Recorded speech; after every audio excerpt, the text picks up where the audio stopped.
Hey, what's up guys? Nicole Koch in the Young Hollywood studio, hanging out with my fave human ever, Tyler Henry, the Hollywood medium, and my co-host, Brooke Rudisil. How are you guys doing? Doing amazing. Happy to be here. Thank you welcome for having back. me. Yeah, it's been a long time since you were here. It has. It's been a little while. Okay, so we're gonna play a game now called Never Have I Ever to find out more about your gift. Great. She's going to read off little scenarios, and then we're going to say if we have or have not experienced it, and then we're going to ask you about that specifically. Great. More. Okay, cool. Okay, so the first one is, have you ever seen a physical spirit? Okay, so what did it, can you explain awkward. that? Only one of us has.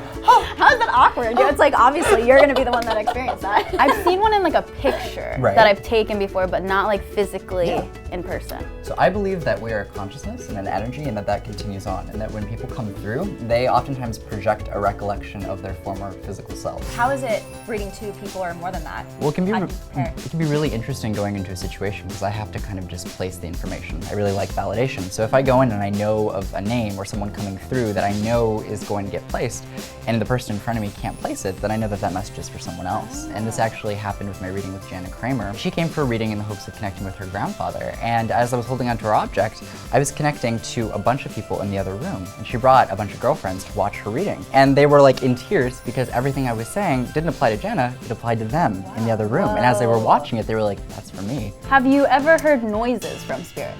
Oh yes, yes. I think that's the default for how I do my readings. So, I always say in these sessions, I communicate what I see, hear, and feel. And sometimes, I will communicate based on what I hear. It's not all the time, but sometimes a name will come through, or sometimes a nickname will usually be kind of the way that'll connect. And let's bring it back to your number 333. Right. We did talk about that last time too. We did. Where I was like, hold on, Tyler, we have to talk about this. And I remember you were like, okay, yes, let's talk about it. Yeah, so people oftentimes see recurring numbers, and we touched on it briefly last time. For example, I always say, like, I had a client whose grandmother passed away on January 11th. And so she would see 111 all the time after her grandmother's passing. And that was her grandmother's way of just acknowledging being with her, because it was, January 11th, 111. Well, I told you too last time, I'm obsessed with 101 because I see it all the time too. Yeah. I want to show you something. Yes? Oh my. Look what I got last time. This was... Oh, I love it. It's 111. I Look didn't at want to that. show the camera that. No, I'm Fabulous. kidding. I didn't get it for you, but... That's amazing. I just wanted to show you. I was really Oh, that's really cool. Okay, so we've already touched this a little bit, but seen reoccurring numbers, symbols, and or colors. Yeah, absolutely. For sure. Synchronicities, you gotta look for them. They're just like coincidences sometimes that people can rationalize, but I do believe sometimes they have a meaning behind them, and sometimes if we can pay attention enough, we can see the meaning behind what they're trying to say. I think Brooke and I were really intrigued to see you were able to channel Whitney Houston recently. Yeah. That was what were your thoughts? Really interesting moment, getting to read Bobby Brown. I showed up to his house, and he would just answer the door wearing sweatpants.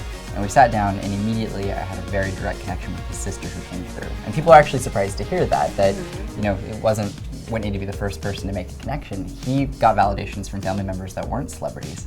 So he knew, based on the information that I was coming up with, that these were sincere connections that were being made with people who weren't in the public eye. So at the end of the reading, when Whitney and his daughter did come through, he knew that it was a valid connection, and it was really helpful for him. So I'm excited for people to see it. I saw you said something about how it was so cool for you because you were connecting to like Whitney's soul. Right. And I loved that you said that. That's the thing. I think people oftentimes think it's like the sixth sense, and that when I'm communicating with a person that I know what they look like.